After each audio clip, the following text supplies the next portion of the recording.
I remember with the Institute of Ethnography or Sociology for People, when it came to Chapter 4, which is where I introduce the significance of language, I had no idea how to do it. I just had this little metaphor in my head that I need to think of language as a kind of zipper among people. I wrote it 4 or 5 times because, I didn't know. I didn't know how to do it. And that was what made it so exciting. And, to some extent, I still have that feeling of discovery. It's one of the reasons why, some of my recent work has taken up the sort of issues of institutional language and so on, because I think, there is like a whole area of fascinating discovery here. And I like people making discoveries. Not necessarily me. I mean, this is one of the things I think is exciting about institutional ethnography is that other people make discoveries. I like that. I like learning.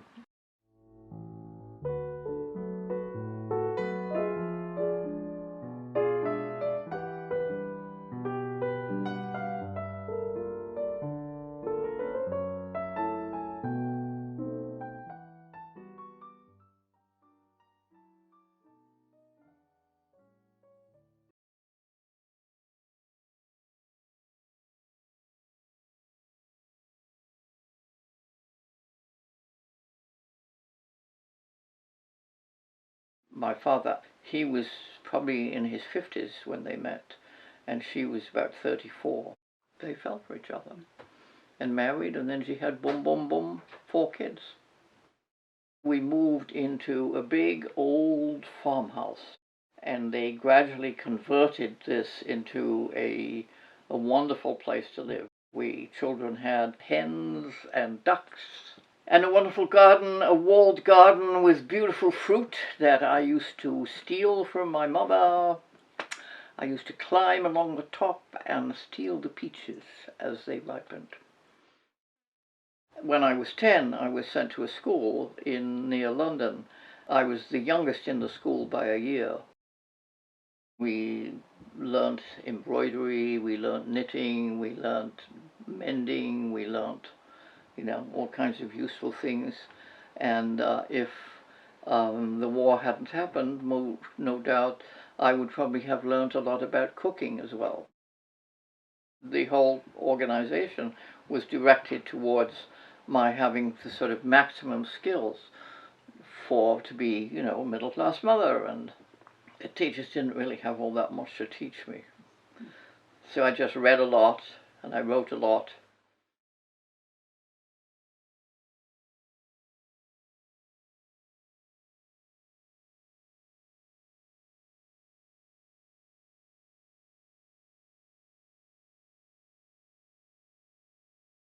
When I was a social worker, I did various practical work, and I was horrified. I was horrified at what I saw. One of the things I did when I was finished was to go to work for somebody who was running as a Labour Member of Parliament. After that, I can't remember exactly the timing of all this. I decided I should take my life seriously. And so what I decided to do was to take secretarial training. That's what I did. So I did secretarial work, first in a publishing company, and then in a literary agency. But then, I think when I was 25, as a woman who had worked in the literary agency for a long time, and she didn't turn up one Monday morning. She had committed suicide, apparently because she was just so bored and depressed. And so I thought, oh, Dorothy, this is going to happen to you if you don't do something about it. Why don't you go and see if you can't get in and take a degree, and then you'll be able to get much better secretarial jobs.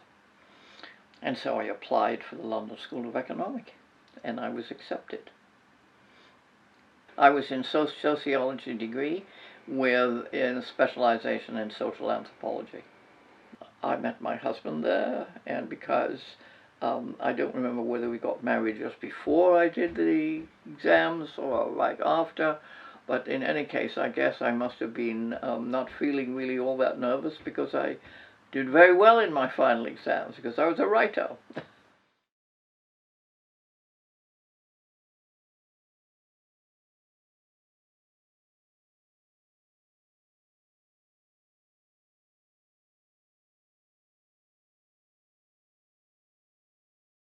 We applied to go to Berkeley, which was his idea, of course, not mine.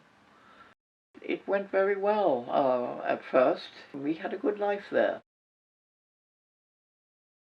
Bill walked out on us when Steve, my youngest son, was only 9 months old. And I had to get a full-time job because I couldn't rely on him. I got a job, just a lecturer job, teaching in the sociology department. I suppose in some ways I was like a natural academic. I had read a lot, but also I knew I could write. At one point I was only one woman in 40 men, That's what it was like. Most of the women who that were there when I arrived didn't make it to the conclusion of their work. I was an exception in that respect. Yeah. And I think it was because, in many ways, because of the way I'd grown up with 3 brothers very close, I didn't really sort of experience the kind of distinctions, the gender distinctions that the other women had probably grown up with, So it didn't batter me.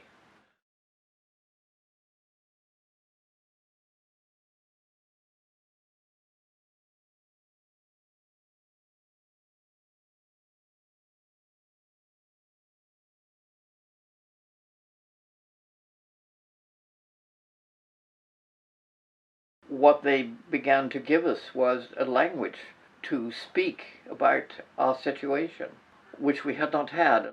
One of the things that I did was actually bring women graduate students together and we would be raising issues. And I also wrote a lot, and I was taking up a lot about the absence of women's presence in the sort of public intellectual life, if you like, not just academia, but in the cultural and etc., etc., etc. And that only men were the sort of speakers, and and discovering, for example, that when I was teaching sociology in my big class, I think I had about 100, if I remember, and that when I was waiting for questions, I would only look at men. I would not look at the women and learning that I did not treat women as subjects in these situations of sort of public life was an important step for me, because you had to learn to treat other women as authorities. I went for 2 years through a major transformation. It was sort of almost like giving birth in my psychology. I think it's hard to describe what it was, because essentially what I was doing was actually dumping all that had been built into my mind that took for granted the authority of men in intellectual and political and cultural life. It was something that got going in me, and it just had to go on and go through. And then I got this sort of freedom. I would speak up even when no one else would speak up, because for me, men were no longer authorities at the end of that process. I was the authority, or whoever.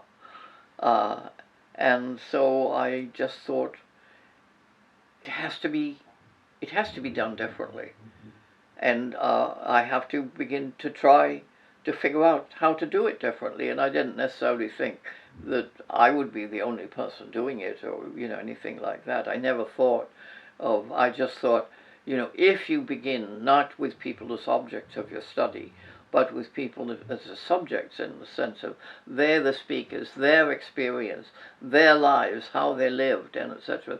This is where you start. This is it. So how do you do this? And then I figured you just got to find out. Once I did this breakaway from the standard stuff, I had to, because if I'm going to teach, I have to know it. And if I have not already thought it, and somebody else hasn't already thought it, I've got to think it. So I did. And it was a lot of fun. It was fascinating, actually.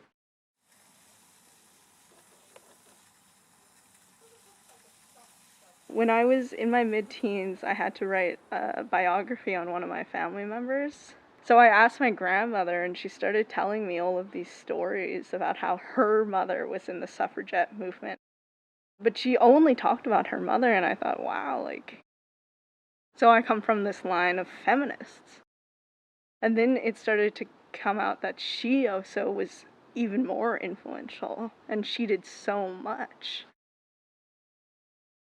I think the way that she's influenced me the most was just to push myself, because she achieved so much at a time that the odds were stacked against her. She was a single mother, she was a woman in in a time that was extremely oppressive towards women, still is, but that time even more. And she became this, powerhouse. What I remember is this disjuncture between what I was learning as a sociologist and like my life as a mother. And I don't mean just doing mothering, but that, there was if you like, my experience of a real world that seemed to be totally discontinuous with the sociology that I was learning. It didn't seem to have any connection at all. And I felt that there was something very wrong with the sociology, even though I, at that time, didn't have the notion that you could possibly discover an alternative. It was after I came to Canada, I set up in Vancouver, outside the sociology department, a women's research center that would work with women, activists who needed research, whatever it might be. I had a meeting with union activists once, trying to tell them that we would really like to be able to work with them. And they told me that the problem with you sociologists is that you always end up studying us. And that became a very striking moment for me to begin to see that there was this fundamental problem with sociology, that people were the object of the study rather than the subject, the people whose experience and lives were the places you began from and took up. Beginning to see that as a fundamental problem in sociology was, of course, what led me eventually to developing institutional ethnography. One of the things that I think it's fundamental to recognize that institutional ethnography is rather a radical transition from established sociological approaches, and notably because people are never the objects of study. And in a sense, the very creative aspect of institutional ethnography emerged out of the problem of discovering how to develop a sociology in which people were the subjects, like where their experience, their lives, their knowledge of the world is where the exploration begins. It can actually discover how things are actually put together, and most other sociologists don't get anywhere near that. No, they don't have the capacity, because particularly these conceptual procedures are such that the actualities kind of disappear.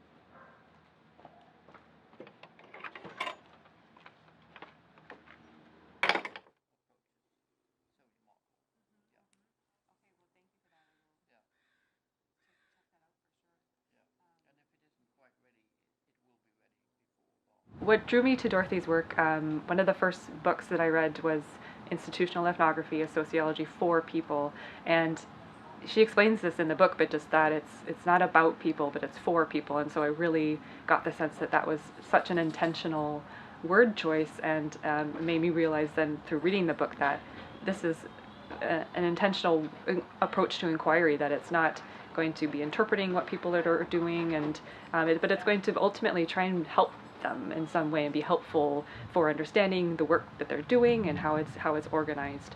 So that was one of the things that drew me to that, because I said, well, I want to be able to do that as well, and here's this approach to inquiry that I can use that is intentionally set up to be helpful for people. Being part of the animal welfare program, a lot of the work that we do is really trying to understand animals and what they are experiencing. There's a really complex set of institutional processes and procedures and laws and guidelines and policies, and all of those things are organizing how those animals are cared for. And what I'm focusing on is to look at the broader policies that are organizing the work that people are doing with animals, the decisions that they're making for them, following those policies and overarching laws that are in place for those animals. There's these two kind of ways of understanding. Right. Here's this understanding that from how they actually have been dealing with this and their responses, but then there's this other kind, which is the text of the Court of the Administrative, whatever it is, the discourse, that then is how they have to fit what they know into that, and to see those two different kinds of knowing, I think, will be useful to you. Yes.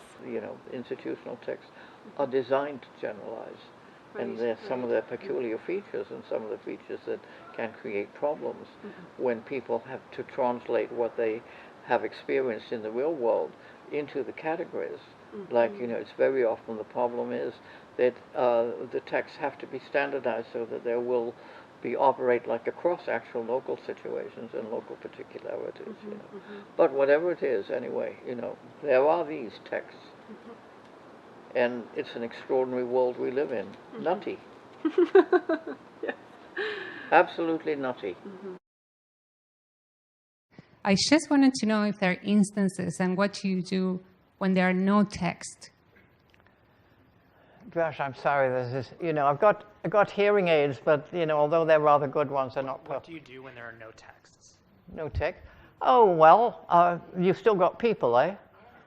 Yeah. If there are no texts, then of course that's the kind of actual situation that you're looking at. There may be, like, for example. It was really special. I feel so lucky and so appreciative of the opportunity. Oh boy. I've read Dorothy's books, and I've seen her on videos speak before, and one of the things that I remember was that she was always, talking about institutional ethnography and how she designed institutional ethnography, but also other people's work using institutional ethnography, and I feel like I've, been lucky to find such a great approach to inquiry that I'm so interested in, but then also a wonderful group of people that are using that approach to explore the world. Well, I'll tell you something. I'll try and stay alive until you finish your dissertation. I'd like to read it. Oh, that sounds great. That Can't promise.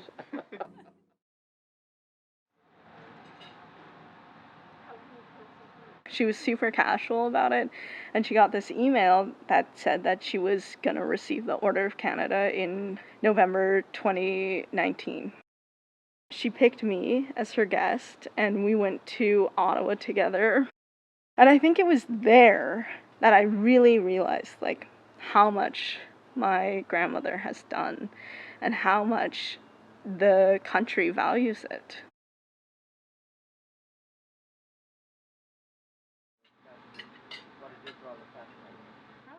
I have this rather kind of odd feeling that there's this Dorothy Smith out there who is this invented person that gets awards and that kind of thing. And it's got nothing to do with me. But I'm really happy if my work works for people. If they find it useful and even if they don't necessarily do institutional ethnography, you know, I like that. You know, I just appreciate it, you know, because people read it and make use of it, and yeah, and do things with it, and that's great. It isn't the fame, it's the using of it that, you know, that I really delight in.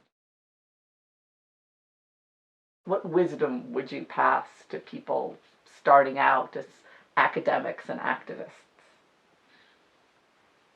Oh, I don't know. No, I suppose I would say do it. Yeah. And find out. And recognize that as you go along, don't get too stuck with fixed ideas, but be a learner. Be someone who is learning from what you do and learning from what goes wrong and what goes right, and learning from other people what they tell you about their own lives and experience, and do it.